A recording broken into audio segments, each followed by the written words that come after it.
Hello दोस्तों, स्वागत है आपका स्टडी नॉन स्टॉप में। दोस्तों, इस वीडियो में हम डिस्कस करेंगे 22 जनवरी के सभी इंपॉर्टेंट करंट अफेयर्स। और इस वीडियो के लास्ट में मैं आपसे 2 क्वेश्चंस भी पूछूंगा जिसका आंसर आपको कमेंट बॉक्स में बताना रहेगा। और आप इस वीडियो की पीडीएफ इस वीडियो के डिस्क्रिप्शन से डाउनलोड कर सकते हैं। तो चलिए शुरू करते हैं। पहला प्रश्न है, 21 जनवरी 2019 को प्रवासी भारतीय दिवस के 15वें संस्करण का उद्घाटन कहाँ किया गया? तो 21 जनवरी 2019 को प्रवासी भारतीय दिवस के 15वें संस्करण का उद्घाटन उत्तर प्रदेश के वाराणसी में किया गया है। और इसका उद्घाटन प्रधानमंत्री नरेंद्र मोदी ने किया है। और इसमें मुख्य अतिथि के रूप में मॉरिशस के प्रधानमंत्री प्रविंद कुमार जुगनौथ भाग लेंगे। मॉरिशस के प्रधानमंत्री हैं प्रविंद कुमार जुगनौथ, वो इसमें मुख्य अतिथि के रूप में भाग लेंगे। और प्रवासी भारतीय दिवस के 15वें संस्करण की थीम, इसकी थीम भी आपको पता होनी चाहिए। इसकी थीम है नए भारत के निर्माण में भारतीय प्रवासियों की भूमिका। नए भारत के निर्माण में भारतीय प्रवासियों की भूमिका इसकी थीम है। और यहाँ पर बात हुई है प्रवासी भारतीय दिवस की, तो प्रवासी भारतीय दिवस ये 9 जनवरी को मनाया जाता है। और प्रवासी भारतीय दिवस 9 जनवरी को इसलिए मनाया जाता है क्योंकि 9 जनवरी 1915 को महात्मा गांधी दक्षिण अफ्रीका से भारत लौटे थे। अगला प्रश्न, यूनेस्को द्वारा किस शहर को 2020 के लिए विश्व राजधानी के रूप में घोषित किया गया है? तो यूनेस्को द्वारा 2020 के लिए विश्व राजधानी के रूप में घोषित किया गया है रियो डी जेनेरियो को। रियो डी जेनेरियो ये ब्राज़ील का एक शहर है, तो इसे 2020 के लिए यूनेस्को द्वारा विश्व राजधानी के रूप में घोषित किया गया है। और इसके अलावा रियो डी जेनेरियो ये 2020 में यूनियन ऑफ आर्किटेक्ट्स की विश्व कांग्रेस की मेजबानी भी करेगा। रियो डी जेनेरियो 2020 में यूनियन ऑफ आर्किटेक्ट्स की विश्व कांग्रेस की मेजबानी भी करेगा। और यहाँ पर बात हुई यूनेस्को की, तो यूनेस्को इसकी फुल फॉर्म अक्सर एग्जाम में पूछी जाती है, तो इसकी फुल फॉर्म आप याद रखिए। इसकी यूनेस्को की फुल फॉर्म होती है United Nations Educational Scientific and Cultural Organisation. United Nations Educational Scientific and Cultural Organisation इसकी फुल फॉर्म होती है। और यूनेस्को का मुख्यालय है फ्रांस की राजधानी पेरिस में। और यूनेस्को की वर्तमान में हेड है ऑड्री एजोले। ऑड्री एजोले वर्तमान में यूनेस्को की हेड हैं। और यूनेस्को इसमें 195 कंट्रीज शामिल हैं। अगला प्रश्न, किस राज्य ने हाल ही में मधु बाबू पेंशन योजना सामाजिक सुरक्षा पेंशन में 200 रुपये प्रतिमाह की बढ़ोतरी की है? तो हाल ही में मधु बाबू पेंशन योजना सामाजिक सुरक्षा पेंशन में 200 रुपये प्रतिमाह की बढ़ोतरी की है ओडिशा ने। इस पेंशन योजना के तहत पेंशन धारकों को अभी तक प्रतिमाह केवल 300 रुपये मिलते थे, तो अब इसमें 200 रुपये प्रतिमाह की बढ़ोतरी की गई है, यानी कि अब प्रतिमाह 500 रुपये मिलेंगे। और इसके अलावा जो 80 वर्ष से अधिक आयु के व्यक्ति हैं उन्हें 500 रुपये के बजाय 700 रुपये प्रतिमाह मिलेंगे। तो मधु बाबू पेंशन योजना सामाजिक सुरक्षा पेंशन में 200 रुपये प्रतिमाह की बढ़ोतरी ओडिशा ने की है। तो हम थोड़ा सा ओडिशा के बारे में जान लेते हैं। ओडिशा की स्थापना हुई थी 1 अप्रैल 1936 को। ओडिशा की राजधानी है भुवनेश्वर। ओडिशा के मुख्यमंत्री हैं नवीन पटनायक। ओडिशा के राज्यपाल हैं गणेशी लाल। ओडिशा के प्रमुख लोक नृत्य हैं ओडिसी डांस, डंडा जात्रा और छऊ। ओडिशा में पावर प्लांट है तलचर पावर प्लांट। ओडिशा के प्रमुख स्थान है कोणार्क का सूर्य मंदिर। कोणार्क का सूर्य मंदिर इसे ब्लैक पगोडा भी कहा जाता है। और ओडिशा में है जगन्नाथ मंदिर जो कि ओडिशा के पुरी में स्थित है। और गुंदिचा घर मंदिर ये भी पुरी में स्थित है। और ओडिशा में है खंडगिरी गुफाएं और उदयगिरी गुफाएं। ओडिशा का प्रमुख राष्ट्रीय पार्क है भीतरकनिका राष्ट्रीय पार्क और सिमलीपाल राष्ट्रीय पार्क। ओडिशा का प्रमुख बांध है हीराकुंड बांध। हीराकुंड बांध ये दुनिया का सबसे लंबा बांध है और ये महानदी पर बना हुआ है। ओडिशा में झील है चिल्का झील। ओडिशा में जिले हैं 30। ओडिशा में लोकसभा सीट है 21 और राज्यसभा सीट है 10। अगला प्रश्न, एंड्री राजोइलिना ने हाल ही में किस देश के राष्ट्रपति के रूप में शपथ ली है? तो एंड्री राजोइलिना ने हाल ही में मेडागास्कर के राष्ट्रपति के रूप में शपथ ली है। ये जो आपको इमेज में दिखाई दे रहे हैं ये एंड्री राजोइलिना, और ये दूसरी बार मेडागास्कर के राष्ट्रपति बने हैं। ये 2009 से 2014 तक भी मेडागास्कर के राष्ट्रपति रह चुके हैं, तो अब ये दूसरी बार मेडागास्कर के राष्ट्रपति बने हैं। और यहाँ पर बात हुई है मेडागास्कर की। मेडागास्कर की राजधानी है अंटाननरिवो। अंटाननरिवो मेडागास्कर की राजधानी है। और मेडागास्कर की करेंसी है मालागासी एरियारी। मालागासी एरियारी यहाँ की करेंसी है। अगला प्रश्न है, दुनिया के सबसे वृद्ध व्यक्ति मसाचो नोनका का हाल ही में 113 वर्ष की आयु में निधन हो गया। वे किस देश के थे?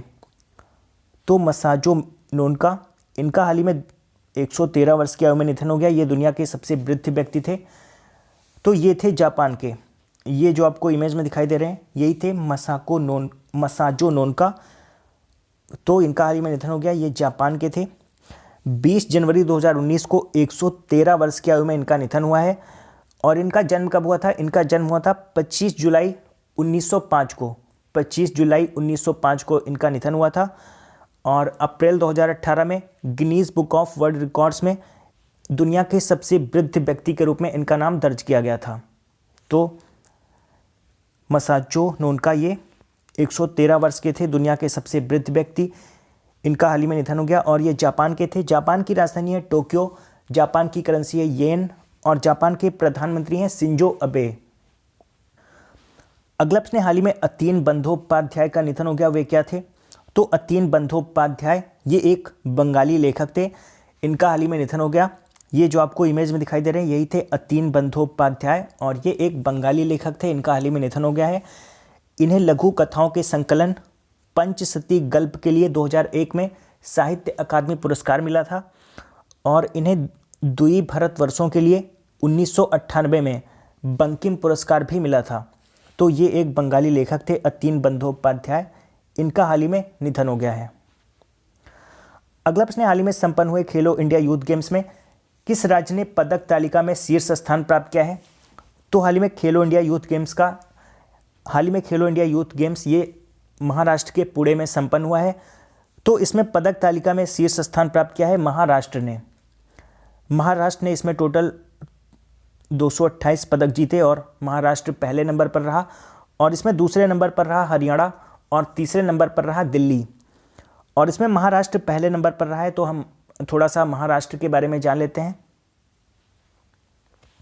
महाराष्ट्र की स्थापना हुई थी 1 मई 1960 को। महाराष्ट्र की राजधानी है मुंबई। महाराष्ट्र के मुख्यमंत्री हैं देवेंद्र फडणवीस। महाराष्ट्र के राज्यपाल हैं सी विद्यासागर राव। महाराष्ट्र के प्रमुख लोक नृत्य हैं लावड़ी, तमाशा और नगटा। महाराष्ट्र में प्रमुख बांध है जायकावाड़ी बांध। जायकावाड़ी बांध ये गोदावरी नदी पर बना हुआ है। और महाराष्ट्र में है कोयना बांध जो कि कोयना नदी पर बना हुआ है।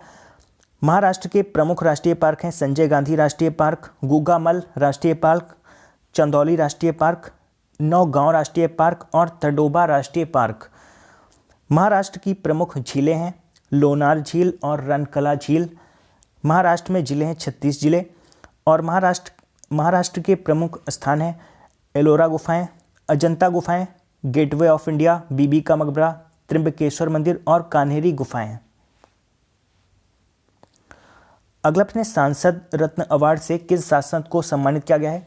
तो सांसद रत्न अवार्ड से सम्मानित किया गया है अनुराग ठाकुर को। ये जो आपको इमेज में दिखाई दे रहे हैं यही है अनुराग ठाकुर।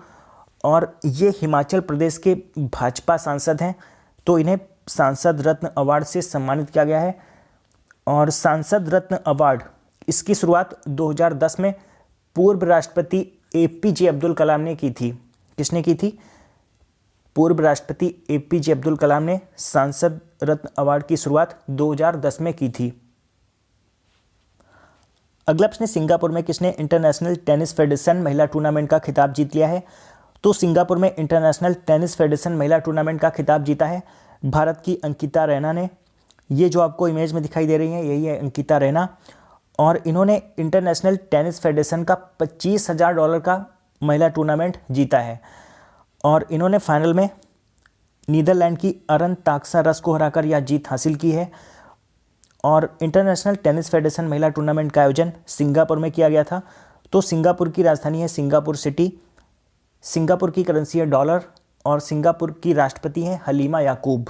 हलीमा याकूब सिंगापुर की राष्ट्रपति हैं और सिंगापुर के प्रधानमंत्री हैं ली सियन लूंग।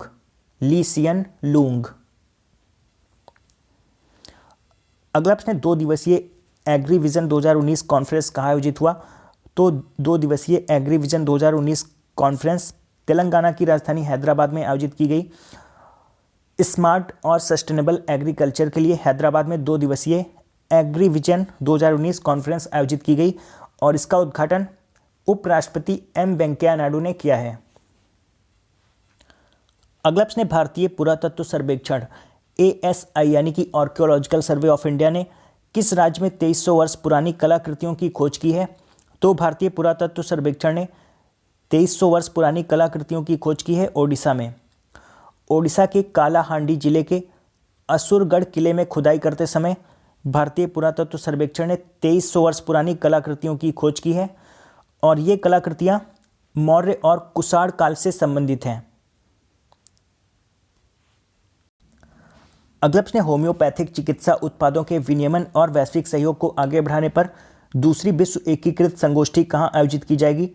तो होम्योपैथिक चिकित्सा उत्पादों के विनियमन और वैश्विक सहयोग को आगे बढ़ाने पर दूसरी विश्व एकीकृत संगोष्ठी गोवा में आयोजित की जाएगी और इसका आयोजन गोवा में किया जाएगा। तो गोवा की राजधानी है पणजी। गोवा के मुख्यमंत्री हैं मनोहर पारिकर और गोवा के राज्यपाल हैं मृदुला सिन्हा। गोवा की राजभाषा क्या है? गोवा की राजभाषा है कोंकणी। कोंकणी गोवा की राजभाषा है। और यहाँ पर बात हुई है होम्योपैथी की, तो कई बार एग्जाम में ये प्रश्न पूछ लिया जाता है कि होम्योपैथिक चिकित्सा पद्धति की शुरुआत किसने की थी या फिर फादर ऑफ होम्योपैथी किसे कहा जाता है? तो याद रखिए फादर ऑफ होम्योपैथी कहा जाता है सैमुअल हैनीमैन को। सैमुअल हैनीमैन, इन्हें फादर ऑफ होम्योपैथी कहा जाता है। अगला प्रश्न, हाल ही में किसे APJ कोलकाता लिटरेरी फेस्टिवल में वुमेन्स वॉइस अवार्ड मिला?